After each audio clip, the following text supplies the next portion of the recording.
ಅಧಿಕಾರಿಗಳನ್ನ ನಾವು ಸನ್ಮಾನಿಸುವಂತದ್ದು ಆಯಾ ಇಲಾಖೆಯ ಅಧಿಕಾರಿಗಳನ್ನು ಹಾಗೂ ಗಣ್ಯರಿಗೂ ಸನ್ಮಾನ. ಆತ್ಮೀಯವಾದ ಸ್ವಾಗತ ಕೋರುತ್ತೇನೆ.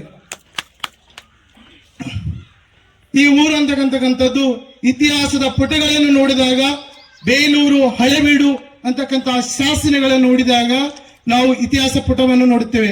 ಅದೇ ರೀತಿಯಲ್ಲಿ ನಮ್ಮ ಗ್ರಾಮ ಪಂಚಾಯಿತಿಯಲ್ಲಿ ಬೇಲೂರು ಅಂತಕ್ಕಂಥದ್ದು ಹೆಸರುವಾಸಿಯಾಗಿರ್ತಕ್ಕಂಥದ್ದು. ಇಲ್ಲಿನ ಜನರು ಬಹಳ ಶಾಂತ ಸ್ವಭಾವದವರು. ಕಾರ್ಯಕ್ರಮದಲ್ಲಿ ಈ ಊರಿನ ಜನರು ಕೇಂದ್ರ ಬಿಂದುಗಳಾಗಿರ್ತಕ್ಕಂಥದ್ದು ನಮಗೆ ಬಹಳ ಖುಷಿ ತಂದಿರತಕ್ಕಂಥ ವಿಷಯ.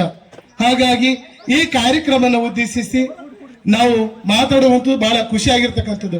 ಇದೀಗ ಈ ಸರ್ವಾಂಗೀಣ ಅಭಿವೃದ್ಧಿ ಆಗಬೇಕು, ಮೂಲಭೂತ ಸೌಕರ್ಯ ಎಲ್ಲ ಸರಿಯಾಗಿ ಇಲ್ಲಿ ಇಂಪ್ಲಿಮೆಂಟ್ ಆಗಬೇಕು. ಮೊಟ್ಟ ಮೊದಲಿಗೆ ಎಜುಕೇಶನ್ ಸರಿಯಾಗಿ ಆಗಬೇಕು, ಸ್ಕೂಲ್ನಲ್ಲಿ ಅಡ್ಮಿಷನ್ ಆಗಬೇಕು. ನಾನು ಹೋಗಿದ್ದೀನಿ, ಅಡ್ಮಿಷನೇ ಇಲ್ಲ. ಅದಕ್ಕಾಗಿ ಊರಿನಿಂದ ನಮ್ದು ತಾವೊಂದು 2-3 ಜನ ಕಮಿಟಿ ಮಾಡಿ ಎಲ್ಲ ನಮ್ಮ ರಾಮರಾಜ್ಯ ಬರಬೇಕು, ಅಂತ್ಯೋದಯ ಬರಬೇಕು. ಏನಂದ್ರೆ ಊರಿನಲ್ಲಿ ಕಮಿಟಿ ಆಗಬೇಕು.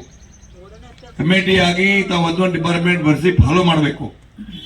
ನಾನು 1 ವರ್ಷ ಬರ್ತೀವಿ, ಅರ್ಧ ಗಂಟೆ ಹೋಗ್ತೀವಿ, ಆಮೇಲೆ ಹೇಳಿ ಕೆಲಸ ಆಗಲ್ಲ. ಅದಕ್ಕಾಗಿ ಊರೇನು ತಾವು ಎಲ್ಲ ಜನ ಹುಷಾರಿದ್ದೀರಿ.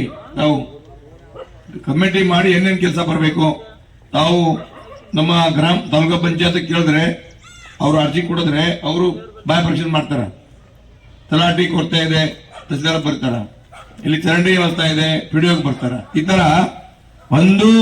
ಈ ವರ್ಷ ನಾನು ನಿಶ್ಚಯ ಮಾಡೋಣ, ಪ್ರತಿ ಊರಿನಲ್ಲಿ ಕಮಿಟಿ ಆಗಬೇಕು. ಬೇಲೂರು ಅಭಿವೃದ್ಧಿ ಕಮಿಟಿ, ಅಭಿವೃದ್ಧಿ ಸಮಿತಿ.